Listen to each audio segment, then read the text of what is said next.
ಇನ್ನು ಕಳೆದ ಬರುವಂತ 2 ವರ್ಷಗಳಲ್ಲಿ ಎಲ್ಲವೂ ಚುನಾವಣೆನೇ ಸಹ RSS ಕೊಡುಗೆ ಕಿಂಚಿತ್ತೂ ಇಲ್ಲ.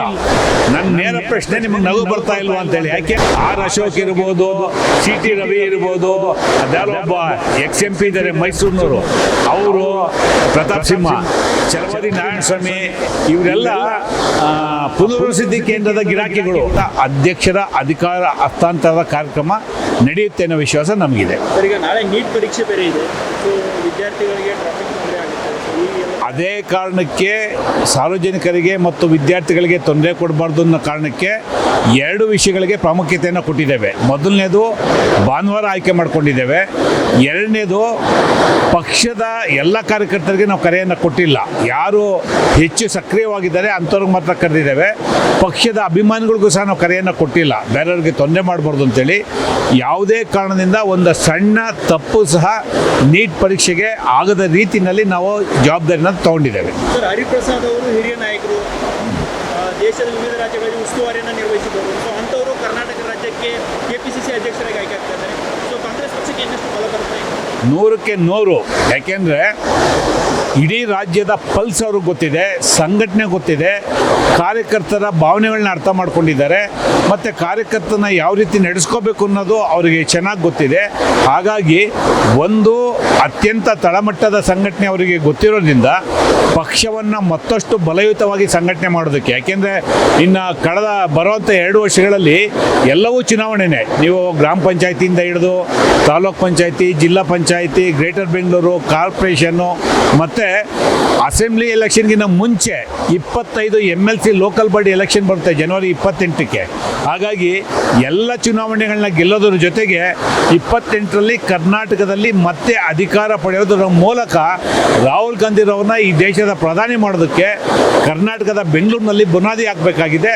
ಆ ನಿಟ್ಟಿನಲ್ಲಿ ಅದರ ನಾಯಕತ್ವವನ್ನು ಇವತ್ತು ಹರಿಪ್ರಸಾದ್ ಅವರು ವಹಿಸ್ಕೊತಾ ಇದ್ದಾರೆ. ಸರ್, ಹರಿಪ್ರಸಾದ್ ವಿಚಾರದಲ್ಲಿ ನೋಡಿದಾಗ ಸೈದ್ಧಾಂತಿಕವಾಗಿ ಅತ್ಯಂತ ಗಟ್ಟಿತನವನ್ನು ಹೊಂದಿರುವರು. ಸೊ ಇಂಥವು KPCC ಅಧ್ಯಕ್ಷರಾದರೆ ಕಾಂಗ್ರೆಸ್ ಪಕ್ಷದ ಸೈದ್ಧಾಂತಿಕ ಹಿನ್ನೆಲೆ ಏನಾಗ್ಬೋದು ಸರ್? ಮತ್ತಷ್ಟು ಗಟ್ಟಿಯಾಗುತ್ತೆ. ನಮಗೆ ಕಾಂಗ್ರೆಸ್ ಪಕ್ಷದ ಸೈದ್ಧಾಂತಿಕ ಹಿನ್ನೆಲೆ ಇರತಕ್ಕಂಥವ್ರು ಅಧ್ಯಕ್ಷ ಆಗ್ತಾ ಇರೋದ್ರಿಂದ ಸೈದ್ಧಾಂತಿಕ ಹಿನ್ನೆಲೆಯನ್ನು ಬೆಳೆಸೋದು, ಪಕ್ಷದ ಸಿದ್ಧಾಂತವನ್ನು ಬೆಳೆಸೋದು, ಪಕ್ಷದ ಬದ್ಧತೆಗೆ ಪೂರಕವಾಗಿ ಕೆಲಸ ಮಾಡೋದು, ಇದು ಇನ್ನಷ್ಟು ಗಟ್ಟಿಯಾಗುತ್ತೆ.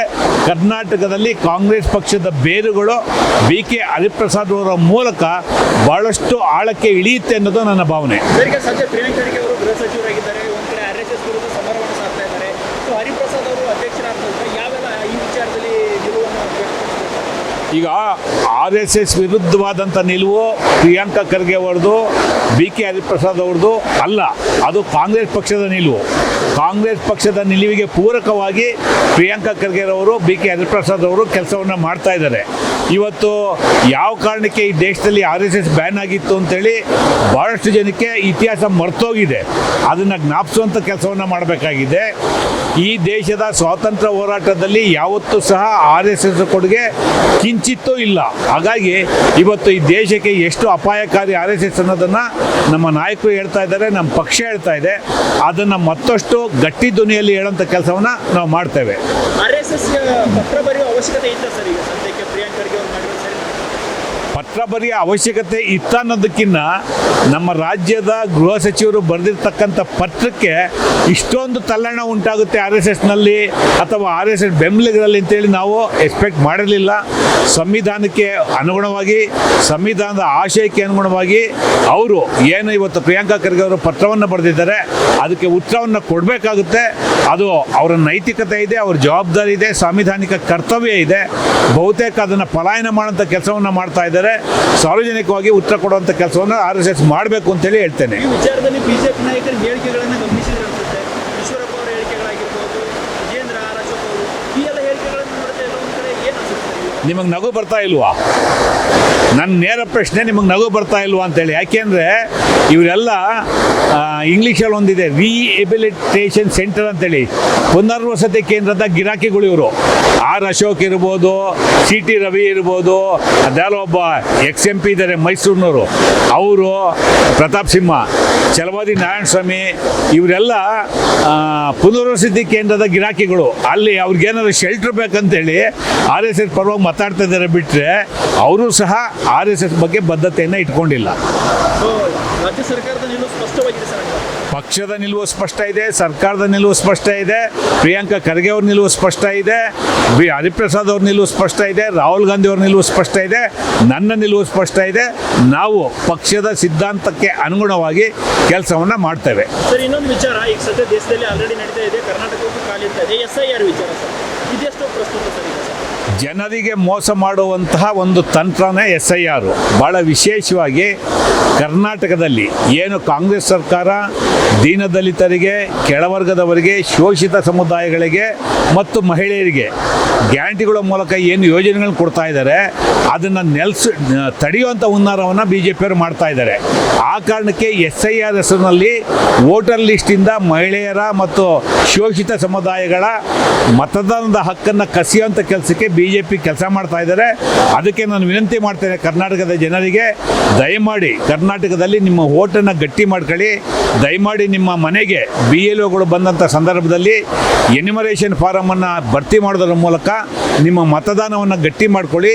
ಇಲ್ಲ ಅಂದರೆ ನಿಮಗೆ ಸಿಗ್ತಾ ಇರ್ತಕ್ಕಂಥ ಗ್ಯಾರಂಟಿಯ ಅವಕಾಶಗಳನ್ನ ಕಿತ್ತಾಕೋಂಥ ಪ್ರಯತ್ನವನ್ನು BJPಯವರೇ ಮಾಡ್ತಾರೆ ಅಂತೇಳಿ ನಾನು ಕರ್ನಾಟಕದ ಮತದಾರರಿಗೆ ವಿಶೇಷವಾಗಿ ನಿಮ್ಮ ಚಾನಲ್ ಮುಖಾಂತರ ಹೇಳೋದಕ್ಕೆ ಇಷ್ಟಪಡ್ತೇನೆ. SIR ವಿಚಾರದಲ್ಲಿ ಕಾಂಗ್ರೆಸ್ಗೆ ಆತಂಕ ಇದೆಯಾ ಸರ್? ನೋಡಿ, ನಮಗೆ ಆತಂಕ ಇಲ್ಲ. ಕರ್ನಾಟಕದಲ್ಲಿ ಇನ್ನೂ 2 ವರ್ಷ ಇದೆ ಚುನಾವಣೆ. ಸೊ ಪ್ರತಿಯೊಬ್ಬ ಮತದಾರರ ಹಕ್ಕನ್ನು ಉಳಿಸುವಂಥ ಪ್ರಕ್ರಿಯೆಗೆ ಕರ್ನಾಟಕದ ಕಾಂಗ್ರೆಸ್ ಪಕ್ಷ ಚಾಲನೆಯನ್ನು ಕೊಡುತ್ತೆ. ಅದು ನಮ್ಮ ಕರ್ತವ್ಯನೂ ಆಗಿದೆ. ಆದರೆ BJPಯವರು ತಂತ್ರ ಏನಿದೆ, ವೋಟ್ ಕಿತ್ಕೊಂಡು ಅವ್ರಿಗೆ ಗ್ಯಾರಂಟಿಗಳನ್ನ ಕಿತ್ತಾಕಬೇಕು ಅನ್ನೋ ಒಂದು ತಂತ್ರ ಏನಿದೆ, ಅದನ್ನು ತಡೆಯುವಂಥ ಕೆಲಸವನ್ನು ಕಾಂಗ್ರೆಸ್ ಪಕ್ಷ ಮಾಡುತ್ತೆ. ಅಡ್ಡ ಮತದಾನ ಆಗಿದೆ ಸರ್ ವಿಧಾನ ಪರಿಷತ್ ಚುನಾವಣೆಯಲ್ಲಿ.